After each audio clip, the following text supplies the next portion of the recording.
Thanks very much to everybody who's come here tonight, and particularly to those who are joining us online. I hope you're hearing us loud and clear. We're going to talk about the EU-Mercosur deal tonight. I was at a public meeting some time back where somebody said in this issue, and it was a completely different issue, they said we need more light and less heat. A lot of people are very upset about and very concerned about the Mercosur deal, but we also need to get the facts right, and from a lot of different perspectives.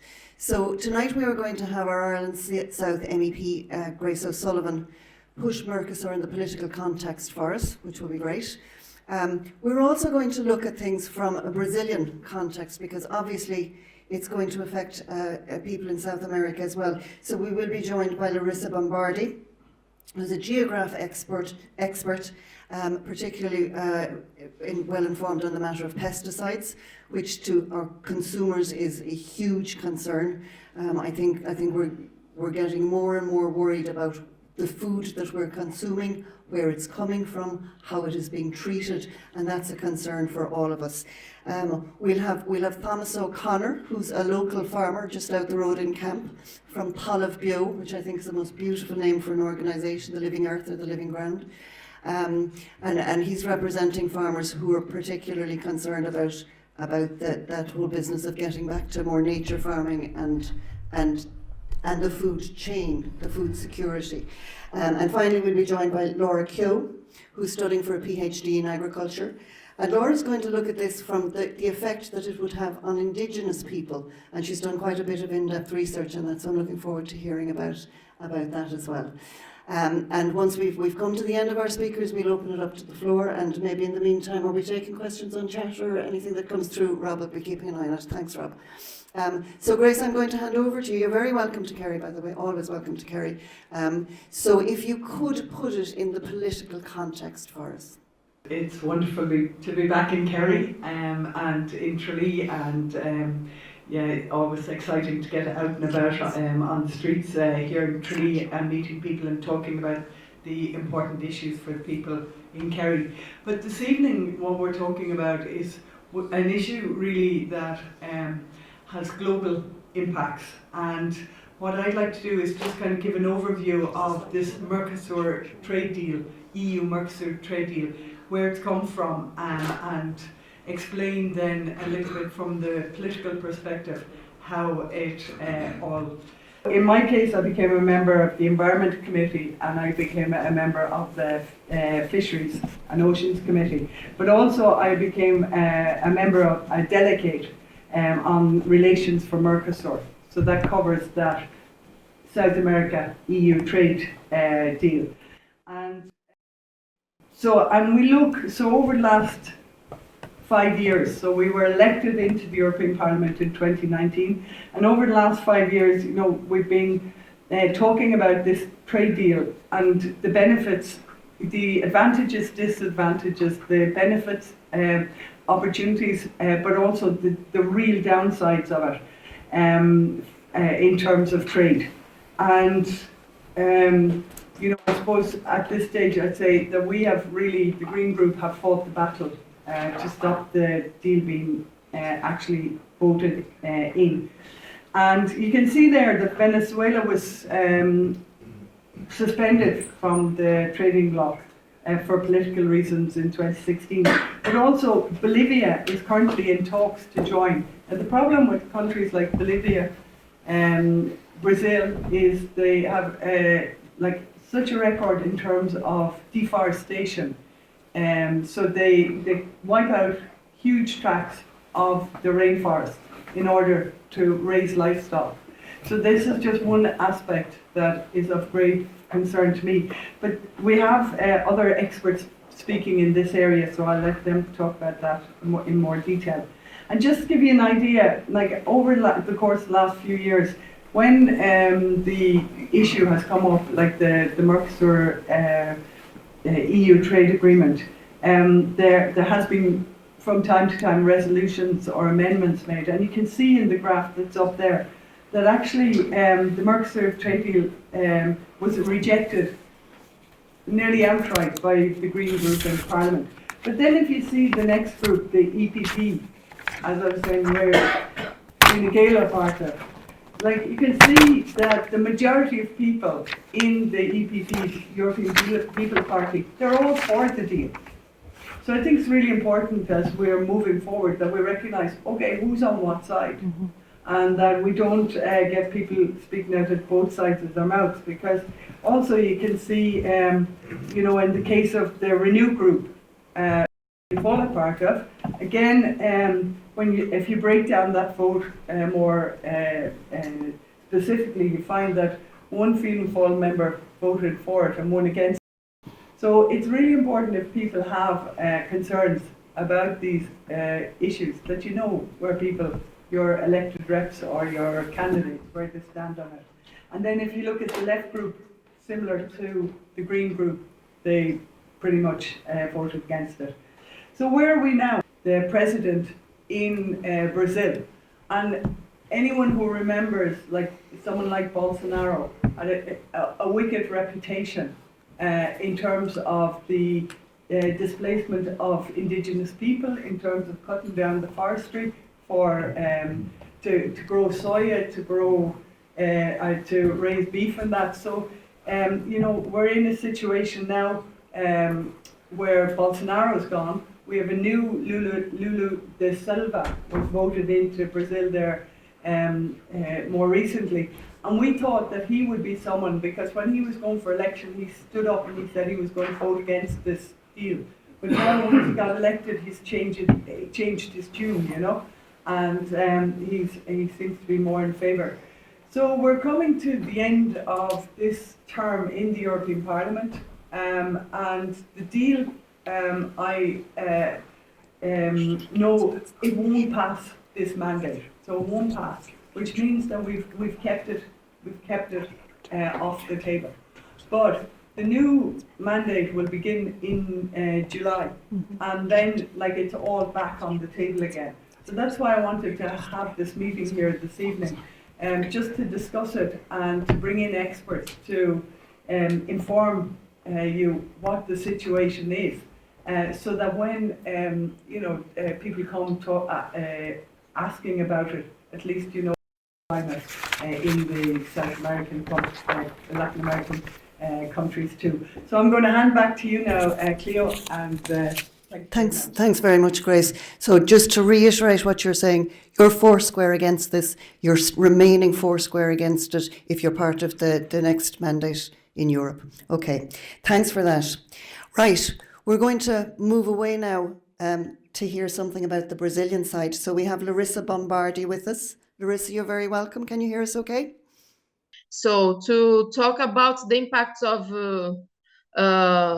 EU-Mercosur in Brazil, I would like to share my screen to show some maps with you. These maps are the results of my recently research. Can you see my screen? Yes, so okay.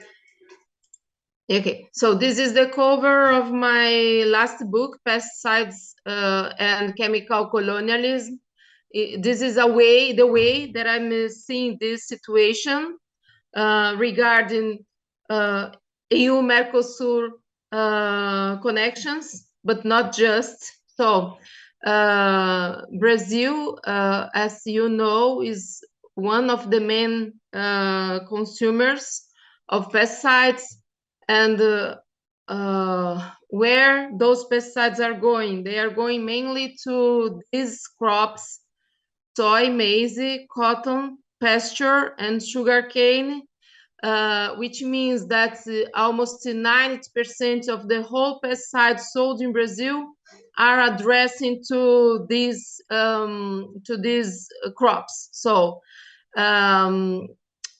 what does it mean?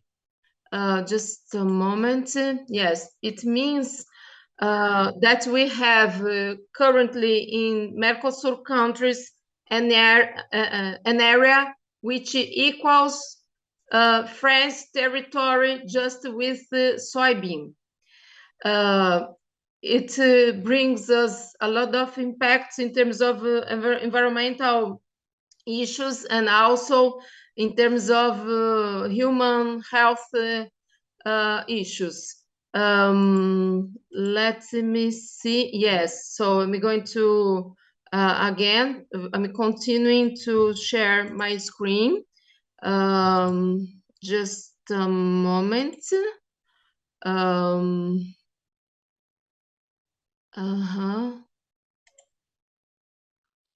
Yes, can you see again? Yes, okay, great. So here we have a map when I am comparing the area with the soybean crops in Mercosur countries and some European Union countries. As I've mentioned, we have one France just with soybean in the Mercosur countries.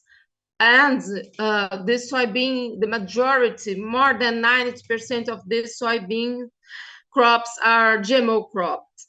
And it has a huge impact, especially in the Amazon. Here we have a map about deforestation in the Brazilian Amazon. And here we have a map about the use of pesticides in the Brazilian Amazon. And finally, here we have a map with this previous information overlapped. And as you can see, these municipalities in red, we have both situation, which means that it's associated. We can no longer thinking about deforestation in Amazonia just from a physical point of view. I mean, there is also a chemical devastation of the Brazilian Amazon related to this kind of agriculture, mainly soybean crops, but not just. And I brought just two examples about how those pesticides are affecting the environment. These examples are really obvious because we are seeing endangered species that are dying because of pesticide poisoning. And here we have a chart where we see the top 10, the pesticides most sold in Brazil. And all of this with the asterisk, as you can see, are pesticides not allowed in the European Union. So there is this huge asymmetry between the European Union and the Mercosur countries, especially Brazil. And because of this use of pesticides, we have thousands of people poisoned by pesticides in the country, but even babies, children and babies. 18% of people poisoned by pesticides in Brazil are children and teenagers between 0 and 19 years old. So, and even babies. I would like to highlight this because for me it was a shock when I was in contact with these data. We have babies, 1 year old babies or less than, it's poisoned by pesticides in Brazil. More than 500 babies which were poisoned in the latest years. And what is even worse, because for each case reported to our health ministry, we have 50 unreported. So probably we had more than 25,000 babies poisoned by pesticides in the country. And there is what we call circle of poisoning going on when we talk about the Brazilian exportations to the European Union, but not just from Brazil, also from Argentina, Uruguay, and Paraguay, because just to give you a concrete example of this, a concrete data about this, the samples of Brazilian food in the European market monitored in 2018, we had 60% of those samples with some residue of pesticides. and 8% of the total of the samples had had pesticides not allowed in the European Union or with residues above the average accepted here. So it's as far as I know, as far I can see from my research, I would say that if the agreement was signed as it is, it would be this situation would be even worse for both sides. More devastation, more deforestation, more chemical contamination at the south, and of course more of this what we are calling circle of poisoning because of these residues that are coming back to the European Union through the foods that European Union imports from Mercosur countries. Thank you. Of those. We want to build a new food and a new future system, but we believe we need to do that around agroecology. You can move on the slide there.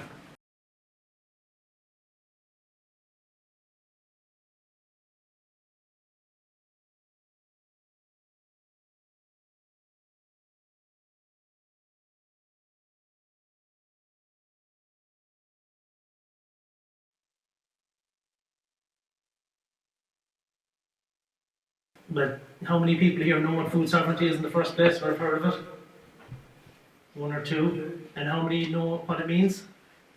Okay, so I'll just give a refresher. So food sovereignty is the right of peoples to healthy and culturally appropriated food produced through sustainable methods and their right to define their own food and agricultural systems. It develops a model of small-scale sustainable production benefiting communities and their environment. Food sovereignty prioritises local food production and consumption, giving the country the right to protect its local food producers from cheap imports and to control its own production. The concept of food sovereignty came from 1996 at the World Food Summit. Le Campesina brought it in, and the chant that year was the World Trade Organization out of food, because around 1996 the IMF, the World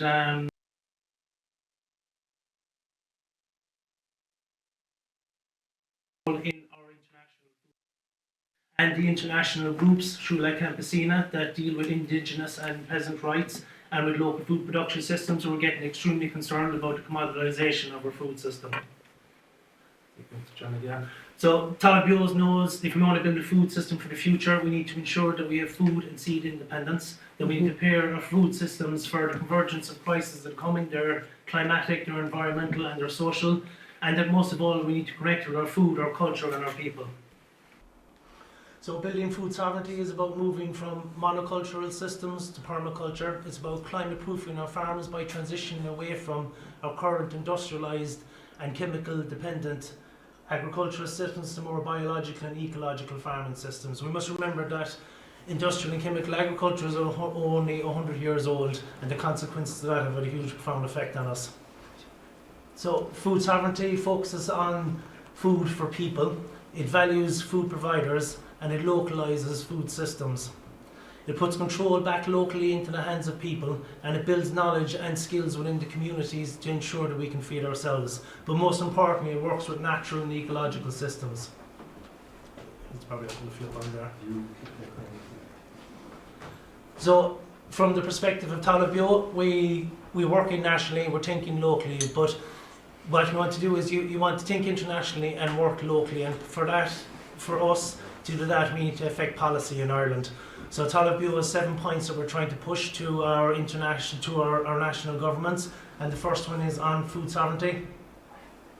Yeah, sorry, will I sit over there? It might be easier. Sorry, no, I'll just stay more alert. Okay, great. Yeah, the first one is on building food sovereignty. So I've explained what food sovereignty is and why it's important. Food sovereignty is based on agroecology, but it's also based on solidarity, not only with our farmers and our community in Ireland, but with farmers and communities that are based all over the world.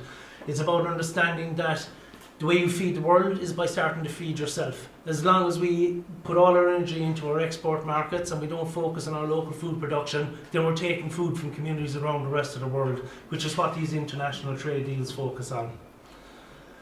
We want to stimulate local food systems. Yeah, stimulating and supporting local food production is extremely important, because at the moment local food producers are on the back foot and they're biased against all the challenges that come with dealing with an international commodity market. We want to develop an agrochemical-free Ireland. We have no doubt that Ireland could be a leader in both organics and chemical-free agriculture.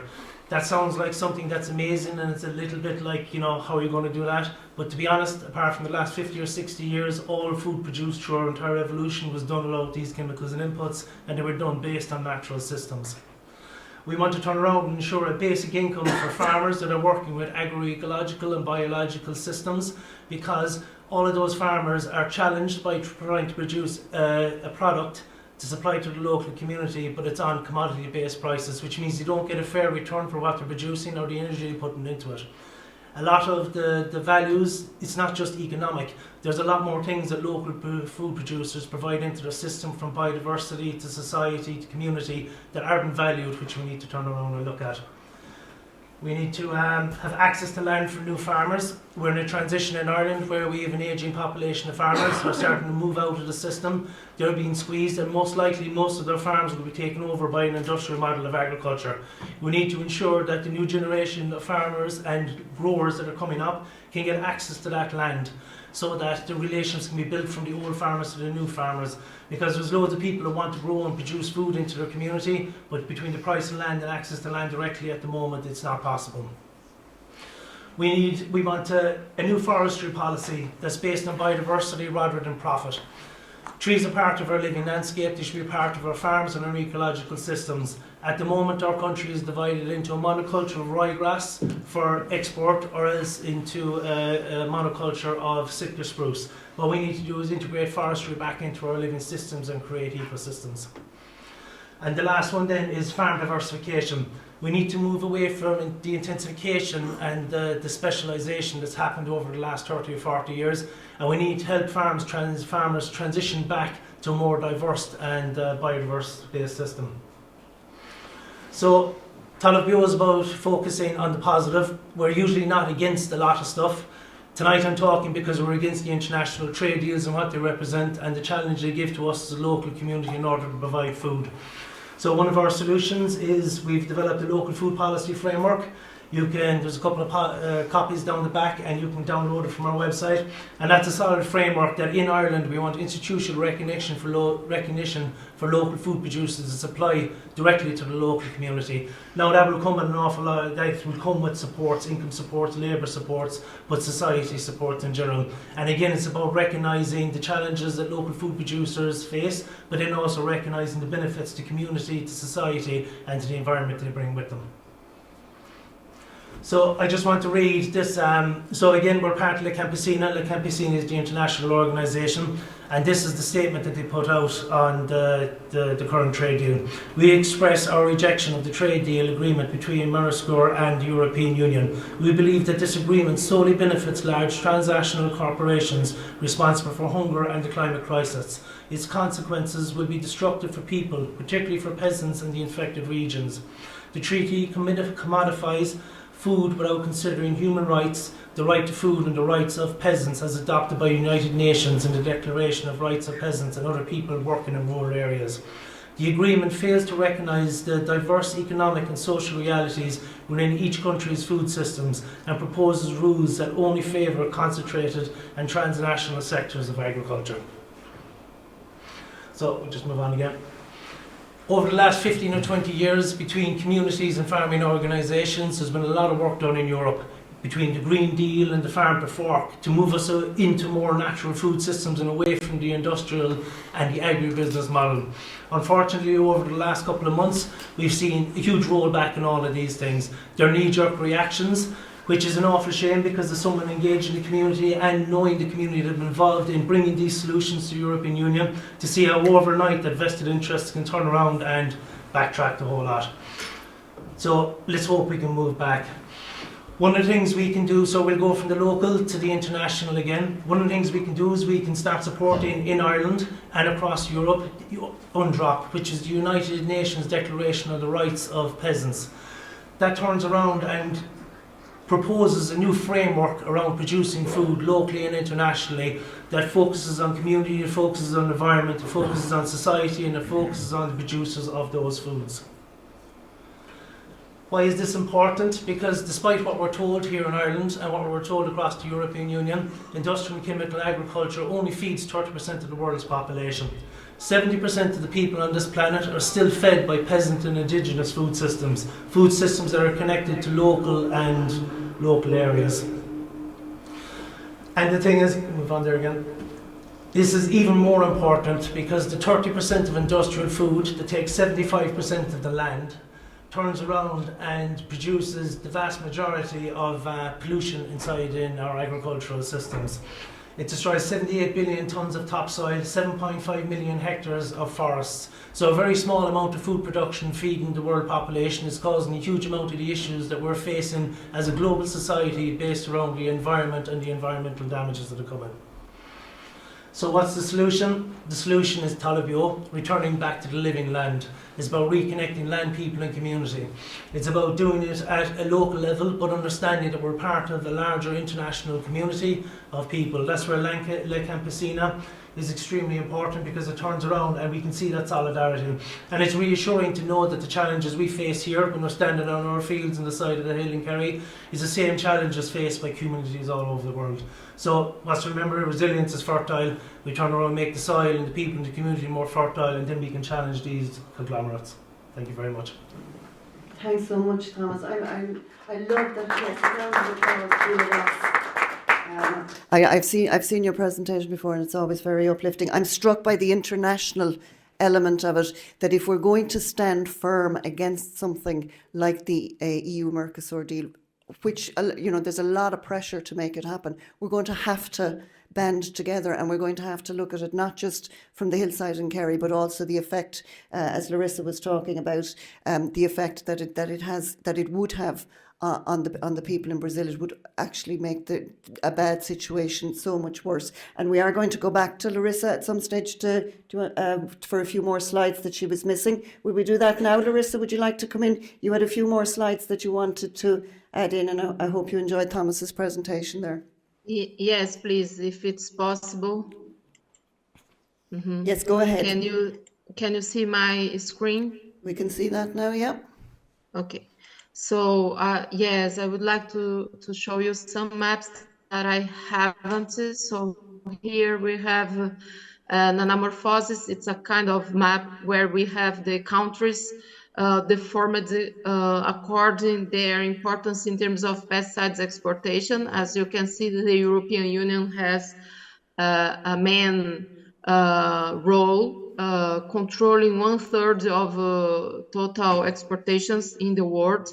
And here we have also an anamorphosis, but showing the pesticides used in the world. And as you can see, the Latin America, but especially South America, Brazil and Argentina, they are over dilated. So we are receiving what's no longer allowed here. In terms of general use, the use of pesticides in the European Union decreased about 3% in the latest years, but at the same period, it increased 78% in Brazil. And the European Union has the most restrictive legislation for pesticides, the REACH, as you know, and the European Union has already banned 269 pesticides, while the rest of the world, the global south especially, hasn't banned neither 100 substances. So here the data about pesticide sales in the European Union.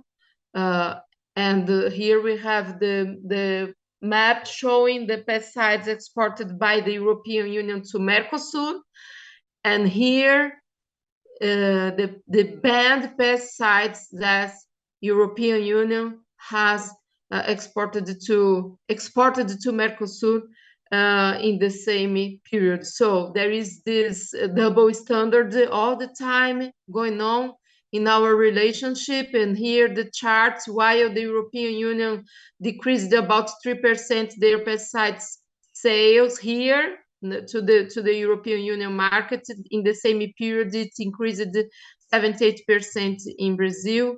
And the number of people poisoned by pesticides just doubled in 10 years. And the area where this number most increased is the Brazilian Amazon, as you can see. In terms of total population poisoned by pesticides in the last 10 years, we had more than 56,000 people poisoned, which maybe it could mean more than 2 million people poisoned because of the unreported cases. And here we have some maps showing the exportations from the Mercosur to the European Union. I've just chosen some examples here. The case of soybean oil exported from Paraguay to the European Union. And here on the bottom right, you have the pesticides allowed in the soybean production in Paraguay and not allowed here in the European Union. Here is the case of waste from soy oil extraction, which is addressed to feed the animals here in the European Union. The case of Argentina's exportation, as the same, we have on the bottom right the number of pesticides and their names. Not allowed in the European Union, but allowed in Argentina for soybean crops. Here, the case of the fruit juices in Brazil is the same. Here, the names, the pesticides not allowed in the European Union, but allowed in Brazil to produce fruit. And finally, as I've mentioned, here we have what we call circle of poisoning or boomerang effect, because as we saw, the European Union is controlling the pesticides sales, but it backs to European Union through the food that comes to comes from the Mercosur countries to the European Union. Here we have the data about Brazil samples and Argentina samples. What's important to highlight is that the majority of the samples had some kind of residues. In the case of Brazil, about 7% had pesticides not allowed in the European Union, or with residues above of the limit allowed here in the European Union. That's it. Thank you so much for the opportunity of showing the maps that I haven't shown previously. Thank you. That's absolutely no problem, and thank you very much. I find it deeply cynical that the EU is exporting pesticides that it wouldn't allow to be used in European farmer. I think that it's utterly disgusting. We are up against very strong forces, and we really need to bind together a lot. And when you're making a case against very strong forces, I think you need to ally with people who are on your side, albeit for different reasons.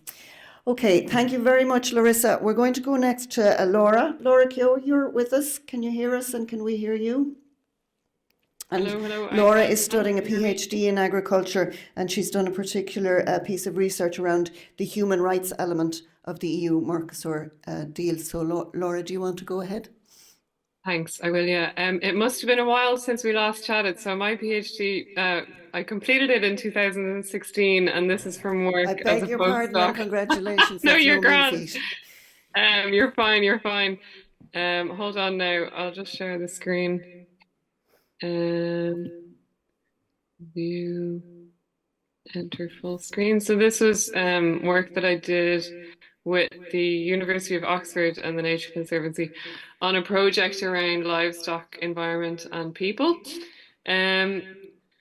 So global international trade, it's a massive issue, and the EU-Mercosur sits within this. It's responsible for up to a third of carbon emissions, around a third of global land use, up to a third of biodiversity loss, and a huge amount of raw material extractions globally. And the reason why I got involved in this was back when the EU-Mercosur deal was first being negotiated again in 2019. It was terrifying because back then Bolsonaro was president, and deforestation rates were skyrocketing. And what really scared me was in the Amazon, if you reach a critical level of deforestation, the Amazon actually risks tipping into a dry savanna across vast regions. And that's not just a massive crisis for the biodiversity in that region, it's also a huge climate shock in the region. So the Amazon actually provides rainfall for agriculture across a vast expanse of Latin America. And if that rainfall goes, then you have widespread crop failure. And of course, also many indigenous people and local communities rely on the Amazon for their entire existence. So particularly terrifying time. As mentioned already, now Lula is president and deforestation is decreasing, but still extremely worrying. You know, even though the rate of deforestation is decreasing, we're still losing on average 1 million trees a day, according to some estimates, are either being cut down or burned every single day. And this is what it looks like on the front lines of deforestation. So this is kind of a deforestation frontier where you have cattle moving directly in to the forest. And then often that's followed by soy, which is grown for livestock feed, mostly for export, as Larissa was talking about already.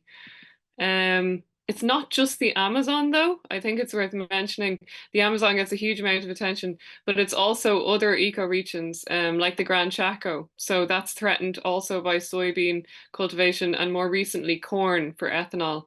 And that's a massive deforestation hotspot, and that spans Bolivia, Argentina, Brazil, and Paraguay.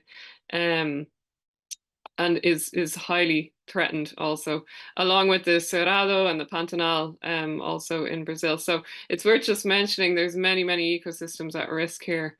And the EU-Mercosur trade agreement has these quotas listed for additional imports at better rates. And so, of course, that would spur the agribusiness industry and allow them to be even bolder with these deforestation frontiers is the massive fear. So we're already importing huge amounts, and Larissa also mentioned that. One that's particularly concerning is the new quota of ethanol. So 650 tons extra, whereas we're currently only importing 50,000 tons. So that's putting huge pressure in the region. I can't see the crowd here, but I can see Larissa like nodding, and it's lovely. Thank you, Larissa, for backing me up. It's a strange thing to present and have one face going like this, so thank you. So the trade agreement, so currently every 3 minutes the EU imports 1 football pitch of deforestation from the Mercosur bloc. And so any additional trade agreement would only exacerbate that. And it would also put indigenous people at further risk. So Latin America is the deadliest place in the world for environmental activists. And Brazil in particular, Colombia and Brazil are particularly hard hit by this. And what happens is you get contracted armed forces going in to displace local communities. And they have to leave their lands, their homes, and they're forced to leave. And if they don't leave, people are shot. It's as atrocious as that. And quite often those crimes aren't followed up.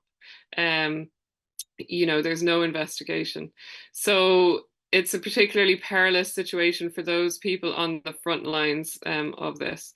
And that's why I worked to make a call to the European Union in 2019 to say that we need extremely strict trade regulations. And it was backing up the call by Sonia Guajajara, who's an indigenous leader in Brazil. She's actually Brazil's first indigenous minister now under Lula, which is fantastic news. And she made a very bold statement to urge the EU to actually impose sanctions on Brazil, because if Europe doesn't act, it will be turning a blind eye to genocide under Bolsonaro. And while things were atrocious under Bolsonaro, there are still indigenous people being murdered for land. Just 2 young men were murdered in January as part of a land dispute between farmers and indigenous people. And so I wrote a letter that was signed by 600 European scientists, and then we worked and got the support of 300 indigenous groups in Brazil under the articulation of indigenous peoples that Sonia leads. And we made a call on the EU to have stricter trade regulations. And essentially what that meant was that what we did was then we tested the EU-Mercosur trade agreement to see if it actually passed or failed the sustainability test. And those 3 parts of that test was inclusion. So did the deal include the most vulnerable communities involved in the negotiations phase, in the phase of actually putting the deal together? Transparency. So are these high-risk commodities like beef, soy, ethanol, are they actually traced across supply chains adequately? And are leakage effects accounted for? So not just transparency with the exact thing that we're buying, but is there regional is there a regional plan for reducing deforestation overall? And enforcement, is there any binding legislation to actually protect people or the environment if these above 2 are breached? And of course, no surprise, what we found is that no, the local communities and indigenous peoples most vulnerable to these kinds of international deals were not consulted with. There's no transparency currently. The EU is bringing in rules around due diligence, but right now we don't have it. And there's no way to assess for leakage effects at the moment. And there's no enforcement of binding legislation. So it's a lot of talk, but no real teeth in terms of sustainability or protecting vulnerable communities. And you can see with previous deals, so the EU-Peru trade deal, for example, it was reported that labor rights there were essentially non-existent. And that actually resulted in a ridiculous scenario where Peru became dependent, the home country of the potato became dependent on importing frozen potatoes from the EU. And that just shows the absurdity of these massive international deals and how they are in no way built to protect or to improve the lives of local communities or food sovereignty. They are written for large multinational corporations in order to make more money and solidify relations. And so it is our responsibility, really, to stand up against this deal, not just for our own agriculture in Ireland, but for the people really putting their lives at risk on the front lines in Brazil and Latin America. So I know we're probably running a bit behind time, so I'll stop there to allow for some time for questions. So thank you very much. Thanks ever so much, Laura. Yes, indeed, we will go to questions. I would like to remind anybody who wants to ask questions, we are live streaming, just so as you know, you'll be going out a little bit further than this room. But hands up, anybody who does want to come in and ask questions of any of the 4 speakers. Far ahead, yeah. Yeah, I'd like to make a point, and I was listening to, I've forgotten the names, I don't hear very well. It's Thomas, yeah. Tom and Talib Bio. And I launched a campaign to ban genetically modified foods in Ireland 28 years ago. And we had a meeting up in the College of Surgeons in Dublin. At the very end of the meeting, I said something in Irish. And it was very simple, and I'm going to extend what I said then. I said, it's bio. We have to be very careful with food. And I'd say, extend that by saying, Nihe Glo, it's not a business. Mm-hmm. We're actually supposed to feed people.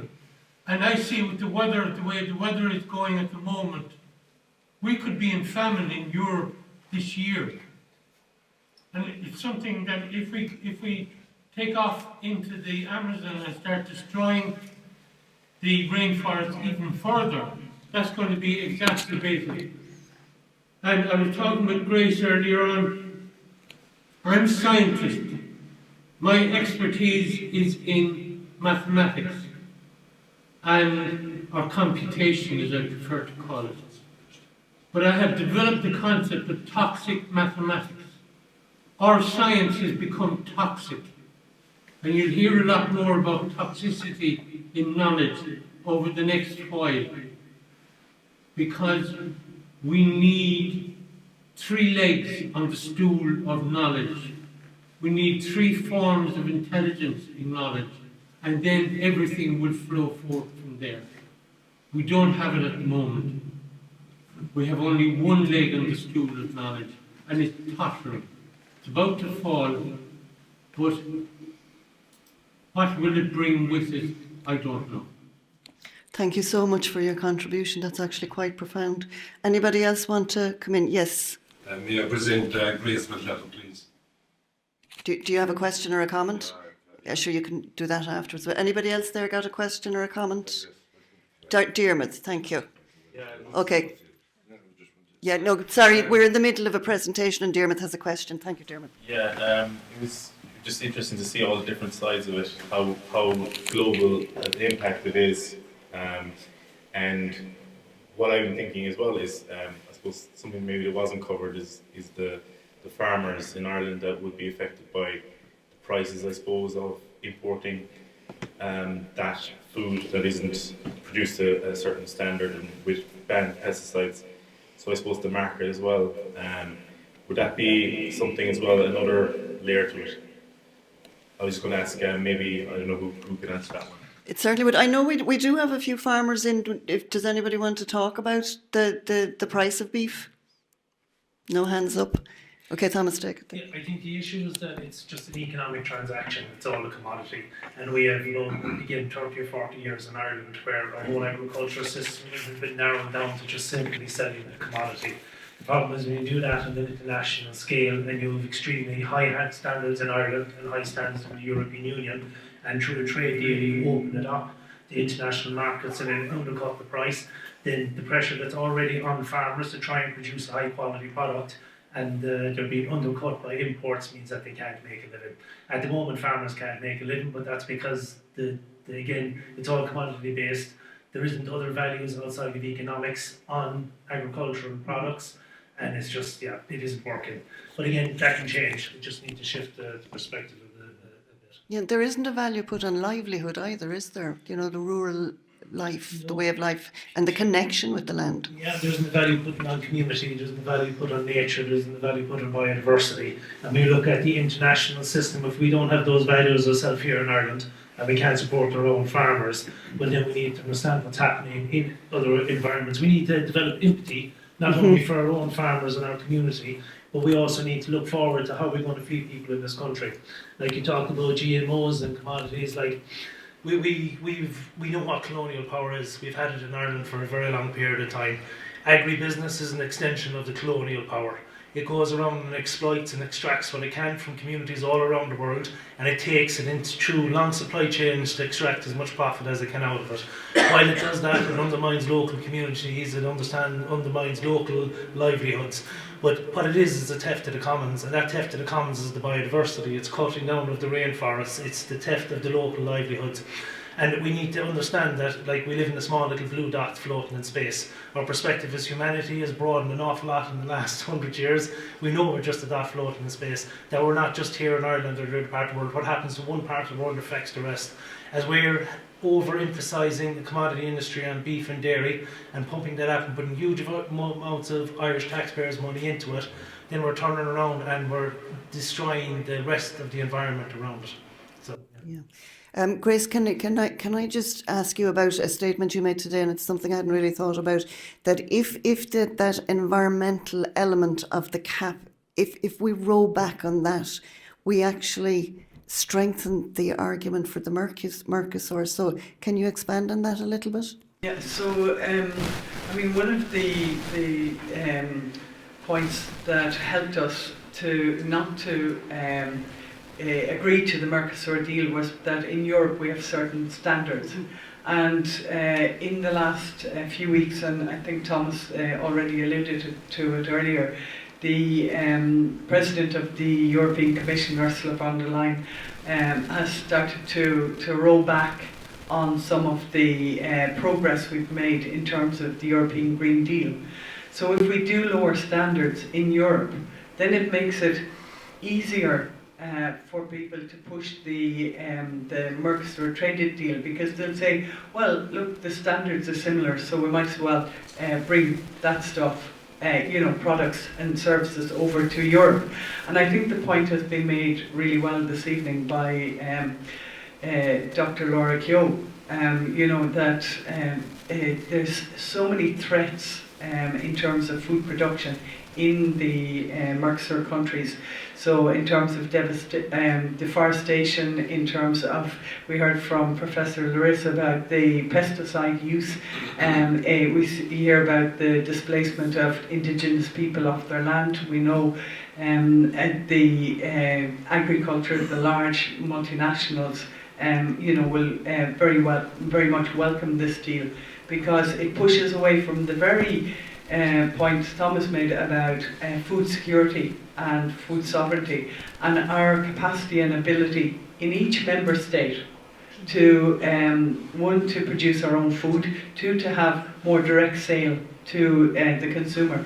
So, what we've been saying in the Green Group in the Parliament is the food system is broken. It's really broken, and we have to have really intense discussions as to where we're going. Because if we continue to see shocks to the market like we did with the attack on Russia and the impact that had on food supplies, or we see a situation like COVID where exports to countries were cut overnight, then we realise how absolutely vulnerable we are.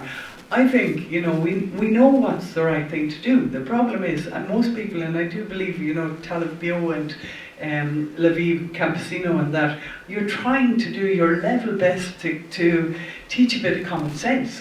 And it's just, we need much more, really backing to Talib Bio Campesino organisations, because otherwise, in the end, those large multi-corporations, they wield so much power, and you see it in the European Union, the lobby power of these groups, and they will win out. And what is the end result of that? Is that we will breach every tipping point, planetary tipping point, and we will be in a race, an absolute race to the bottom, and we cannot allow that to happen.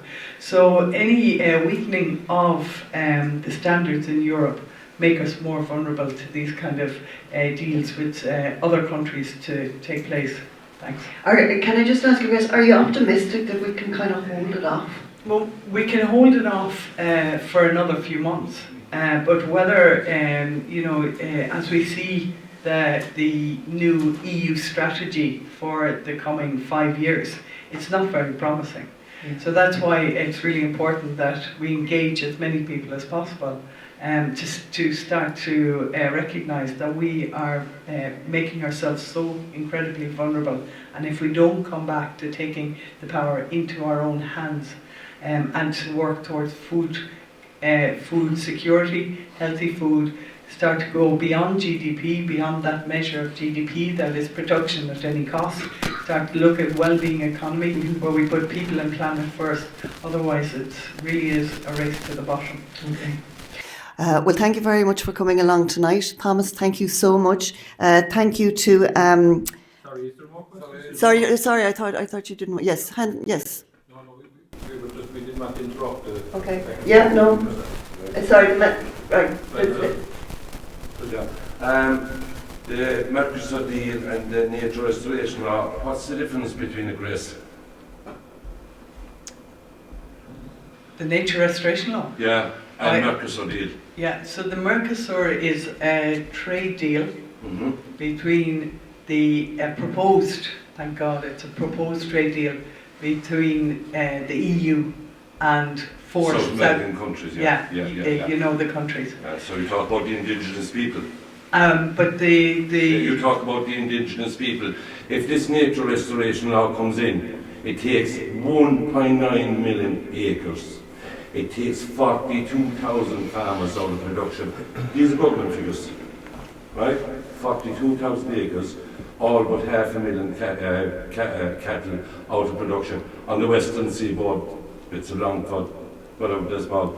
He have supported this nature restoration law. Eamon Ryan celebrated it when it was voted in last February, or when it went through the plenary. He's not so happy today with this. Tonight's meeting, look, was very informed about pesticides. I agree with you 100%, and a few more issues there. They should not be bummed down then. But the Greens are responsible for taking 1.9 million if it goes through. So you can tell us what's happening on the other side of the world. Yet he can import peat moss, he can bring coal from Colombia, bring gas from Colombia, above in County Clare. We've 13 different breeds of rot in trees. Tonight's a different night from ever we met before, Chris. You've turned full circle on your policies. Your policies were damaging our environment, not us. Farmers are one of the best people to look after the environment, and you have to come with us. He didn't come with us. He tried ramming the nature restoration law down our throat. It didn't work. Not alone he, Sean Kelly, Billy Callaghan, the whole lot of them, 2 abstained. So Grace, don't come preaching here to me tonight and tell me what's good for Ireland when he actually pushing a mandate that's going to cripple the west of Ireland. But thank God.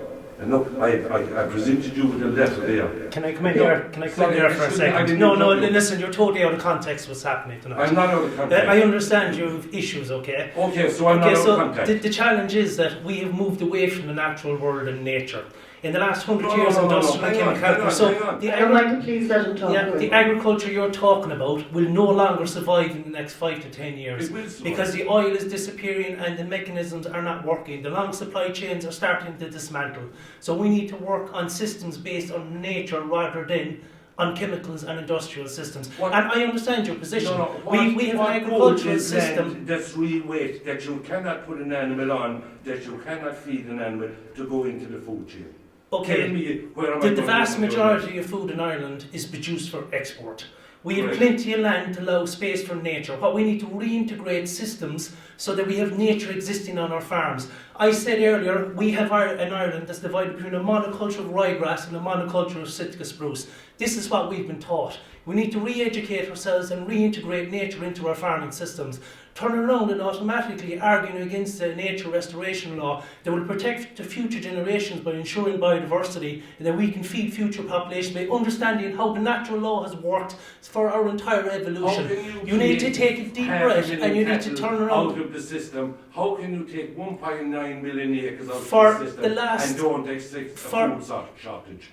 What we need to do, we need animals in our system. The animals need to be integrated. The animals cannot be kept inside in a shed where all that commodity to produce the animals are turned around and imported in. We need systems that will support farmers and local producers to have animals grow their own grain, provide the food, process it locally, allow it to sell to their own market, and then possibly export some of it.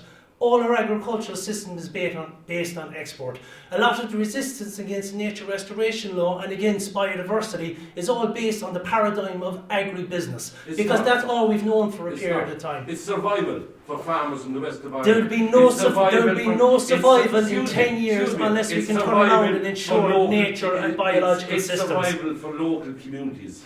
And what did you listen to what I was talking about earlier? Food sovereignty. It's about turning around and taking the knowledge and the information that's now held by agribusiness, the patents on seeds, whether it's GMO, all the fertilizers, all the oil is turned around and converted into inputs and turned around and ensuring those resources are available to the farmer. Why are you always attacking the farming community? I am a farmer, we're not attacking it. But we need to acknowledge that there are issues with our current industrial agricultural system. That's not the fault of the farmer. There is 30 or 40 years of us telling farmers how to farm, the system telling farmers how to farm. One model fits all. What happens in the flatlands of Kildare where they can grow grain, or what happens in the west coast of Ireland is very different. Every farmer is an individuality, and we need systems that will turn around and support those farms to survive in a natural system, not dependent on external inputs. Okay. We've had a very rainy period of time. We need to turn around and ensure that when we have these crises into the future, that we have a diverse system that we can support it. So yes, the nature restoration law, people have challenged it, but it's a knee-jerk reaction. We need to support nature. We need to reintroduce it into our communities. We need to reintroduce it into our farms. Okay, Michael, I just want, I want to see, do either of the two ladies online want to come back in? Laura, do you want to talk, or Larissa? And then there's a man at the back of the room that I want to go to as well. Any comment, Laura, on what you've heard? I second what Thomas eloquently said, and I think it's yeah, you know, I think we need to stick to stopping the EU-Mercosur trade agreement, you know, for the sake of this meeting, and I think we need time. I think we need a calmer time face to face in order to really talk about the nature restoration law one-on-one, because I think there's a huge amount of propaganda against it, and I think farmers have been pushed every which way, and they need economic security above all else, in order to be able to transition to farming in a way that doesn't pollute the earth, and that doesn't put us at risk in terms of food shocks, climate shocks, biodiversity shocks. But I think, yeah, if there's other people with their hand up for questions, I'd be happy to give.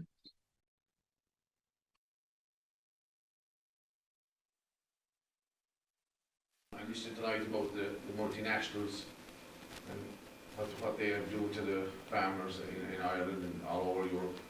But the multinationals are not my problem. We were kind of small farmers, and we always survived in it. I'm a farmer 40 years since I was a child, and the last 5 years we're nearly finished. We can't keep going anymore. The biggest problem for us was the nitrates thing to reduce. It actually destroyed the environment. I had land taken near me, so had farmers near me. We were blown out of it by the big fella. The minute the nitrates thing came in, they didn't reduce in their cows. These guys have 200 cows. They came in, they took land into our parishes, and it's become a dumping ground for slurry for these guys. They dump everything into our parish from where their own heads are. That should never have been allowed to happen. Mm-hmm. So is it the bigger farmer to the smaller farmer is causing the problem? It's the bigger farmer that's causing the whole... we can't survive any longer. Whereas if we took a bit of ground near us, we'd put in cattle there, and they'd eaten the grass. But no, it's all the slurry that's going in there. This cap is back since 2000, 2001 and 2. It have never changed. All the cap payments are going to the very big fella. My payment is less than 7,000 or 8,000. Yeah. These payments that these guys have are 70,000, 80,000. And they'll have to keep all these. We're finding it impossible to keep going. You could be talking about agribusiness and everything, and you know, Thomas of a pint. But the biggest problem we have is the big fella, the big dairy fella, and it is wiping the whole lot, and nobody is seeing. They're drawing slurry with 3 and 4, 200 horsepower tractors, 5 and 6 tractors drawing in, and you have these environmentalists thing, and they're afraid to take their car out to the driveway. And if this is what they have done in the last 5 years, they've destroyed the environment. They don't care. A lot of these have sold their single family payments. They have blown hedges out of it, blown ditches out of it. They don't seem to care. Only once they're driven. Thanks for your contribution. Sorry, Patrick, do you want to come in? Michael, we just want to let Patrick in. He wants to have a word. I actually have a question. So I'm confused by what you're saying, Grace. Right? So just to make it clear, I'm Thomas as well. So what you're saying is that food production in areas that have been forestry and has been reclaimed, right, is not suitable to export food into the European Union. Am I correct? So what we're saying is that in Brazil, there has been enormous devastation of the rainforests. We recognise that certain habitats like rainforests are particularly, or ecosystems, are particularly important for the functioning of the planet in terms of oxygen, carbon mitigation, the whole lot. And what has been happening is that large companies have been cutting down the rainforests for years now in order to grow soya, grow beef, raise beef to produce the bioethanol, and that method of farming is really problematic. And then we, from a European perspective, we do trade deals, as you know, all the time with different countries. But in this particular case, we are talking about importing products from South America that will, in effect, undermine the possibility of farmers here in terms of selling beef. It is, as the others have said, we're bringing in products that have pesticides in them, the same pesticides that we have banned in the European Union. You know, there's so many concerns about this deal that's why we're against it. But if I can just come back to what the previous, sorry. The simple one was a very simple question. What you said was taking the forestry, cutting it down.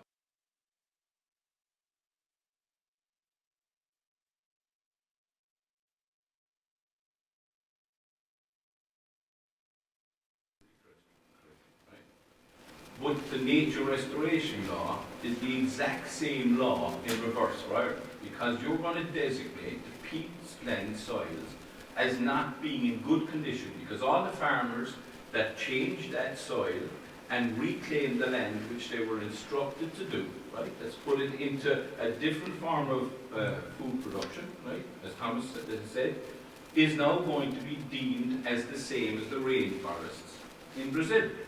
Which means, one second please, let me finish. That's where my confusion is. Maybe we can clarify this for me. Sure. So I can't understand how you say that in Brazil it's wrong. When you designate that land, it was forestry, it had a purpose. Whereas in Ireland, we had the same situation, which now the European Union is saying, as Mike said, 1.8 million acres now will be designated on a map, it's on the maps, this is the thing, as being peatland soils that aren't, that has been transformed by the investment of farmers into this land. So I can't understand how you cannot, in the Green Party, see the difference, where you say it's wrong in Brazil and it's not wrong here. Now, on trade deals, one second, let me finish because I'll stop then, right? Because as you know, I'm in Europe. I'm also an organic mussel producer in Roaring Water Bay, so I know what it's like and what you need to do. So I agree with you, Thomas, on a lot of what you're saying. What I cannot understand is this. You keep saying that all the other countries over there, right, okay, don't have the same standards as the country here. And then you say that we're at a disadvantage. But at the same time, then we should keep those standards and increase those standards, which is actually putting, like this man said, out of business. Because you're putting us at a complete disadvantage. And the last point I'll say, Grace, is this. There is more than the Mercosur agreement. There's trade agreements with Morocco, in fisheries, with Iceland, with Finland, with all the other countries, not Finland, Iceland, Norway, the Faroe Islands, that have dramatically, unilaterally increased their quotas. That is jeopardizing the entire future of the mackerel stock. That feeds millions and millions of people every year.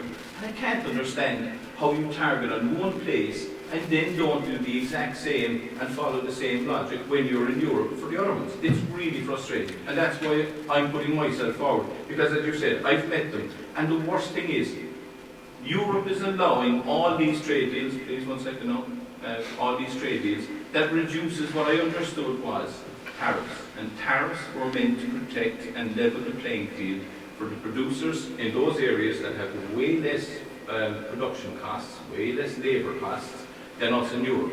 And they don't have to meet the same standards. So you're putting the bar too high for us producers in Europe, I'm one of them, and yet lowering them for the others inside. And then you expect the farmers here to conform, like you said, Thomas, to produce this food. But I'm in business producing food since I was 18 years of age, and as a wild fisherman as well too. And we won't survive, we can't. The amount of wages that I started paying and being paid was 20 quid when I started in 1988. It's 150 to 200 euros now. The price of the product that I'm selling was £500, all pounds, I think it's around 650 euros. It's 750 now. and I have the gold standard in organic food production. So you're asking us to do more, and then you're not looking after us in the marketplace. You're allowing advantages. Patrick, you've had a fair run at it now, and we'll let Grace respond, because you did say you weren't going to. Yeah, so in terms of the nature restoration law, like we're here tonight to talk about the Mercosur deal. I know the nature restoration law is a very wide, comprehensive piece of legislation that recognises that over the last number of decades we have been damaging ecosystems, and that we need to reverse that trend. So that's what it's to do with rivers, it's to do with sea, it's to do with peat, it's to do with soil. It's a very wide, comprehensive piece of legislation that says 20% of damaged habitats need to be restored. So that's separate to what we're talking about tonight. And then the other thing, if I can, no, sorry, can I want to, yeah, just Patrick, this is the problem. I listen to you, so please listen to me for a moment, because I want to answer the questions. The other, I don't agree with you, Grace. You're trying to say that the Patrick, this isn't, was the good land.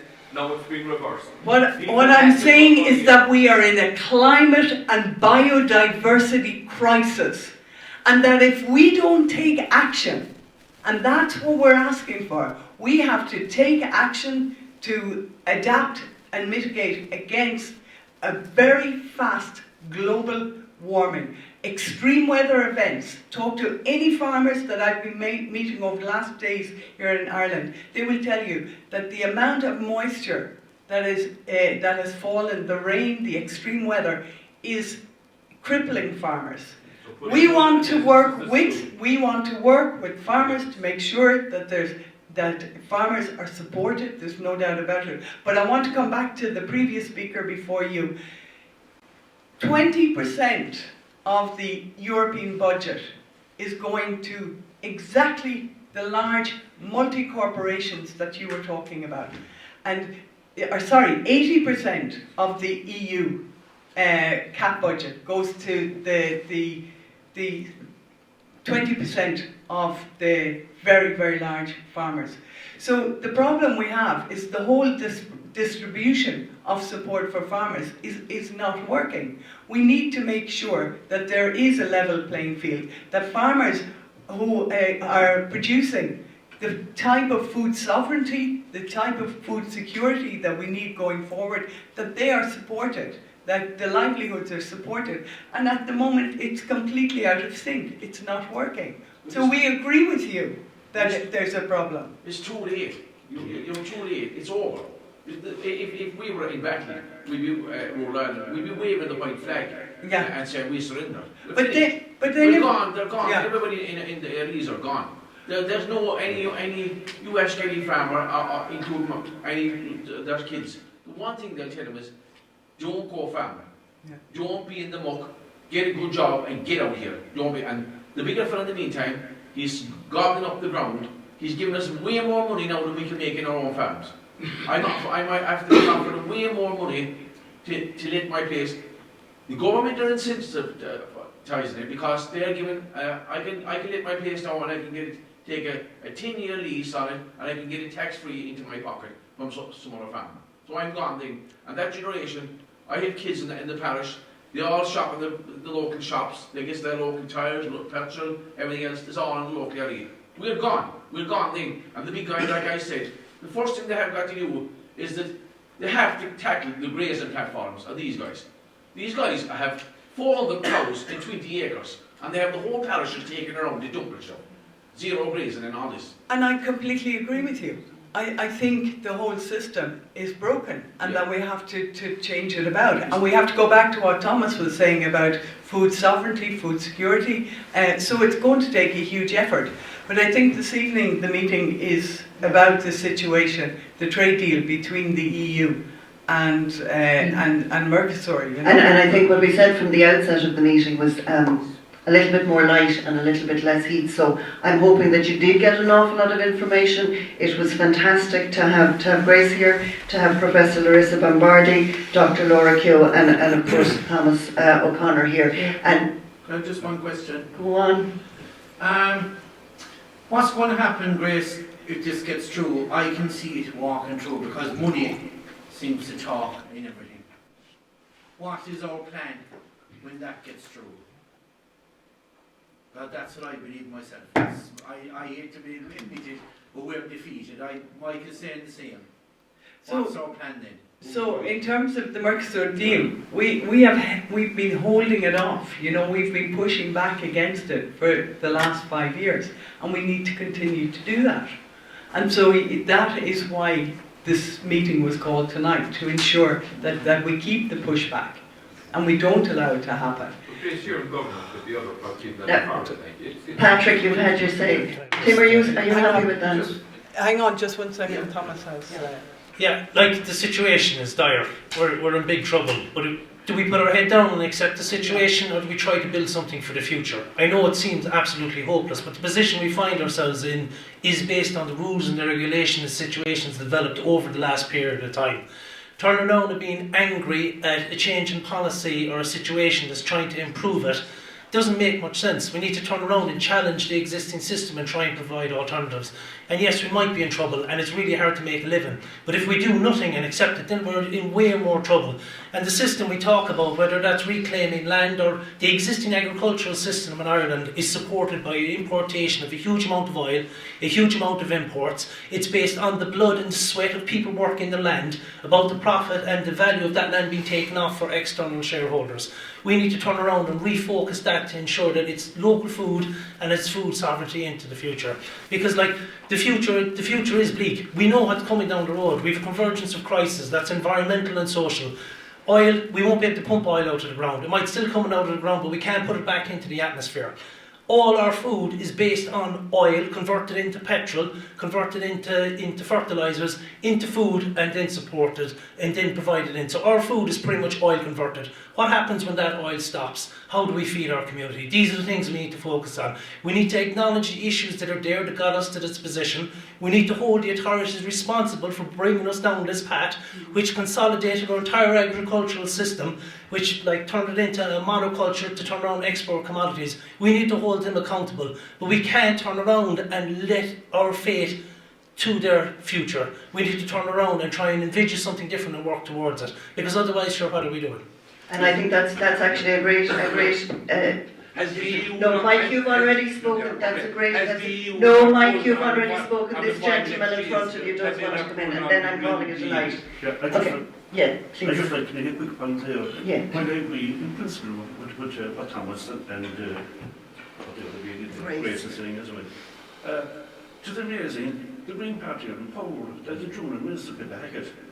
And if you're talking about people going back to non-chemical farming and all that, Ireland in the 1960s, how come that when young farmers are sent in doing their green cert, that is blueprints on how to produce cheap milk and cheap beef, and be back, it doesn't seem to have listened to easily or taken on board. I think I disagree with you there. There's now 358 farmers in Kerry that are organic farming, and I think there's huge optimism in that. But if a young farmer, if my son wanted to go organic farming, and need to take over the farm, irrespective of what organic course he did, he'd still have to go to one of these places to get his real cert. You know, I think we're in agreement with you there that there is a problem in the education training, but I think we will call it a night. You can stay. Sorry, just one more comment. No, hang on, 2 seconds. Of the organic land is now going to be under the nature restoration term if it comes through. So 70% of the organic land that's there is now going to come into nature restoration law. Okay, Thomas. So we need to understand that yes, there's governments and parties inside in government, but our country is run by civil servants, and it's run by industry, and it's run by other vested interests. We need to challenge all of those. We need to bring our public representatives to account, let them show opinions. But we need to understand there's a civil service that doesn't shift out of government every 4 or 5 years. And the situation we find ourselves wasn't from one government shifting to another. It was a long-term policy to commoditise agriculture inside in Ireland at the cost of the farmers and at the cost of the community for a very small amount of people engaged in profiteering. Okay, I really wanted to end a minute ago when you were being so optimistic, and I think it is about having a little bit of faith. There are some sandwiches at the back of the room, and we will stay on and have a little chat if people want it. But thank you very, very much for coming. Thanks to everybody who joined us online, and particularly thanks to Professor Larissa Bombardi and Dr. Laura Keogh for joining us tonight. Thanks everybody. Gurmia Mahagaf.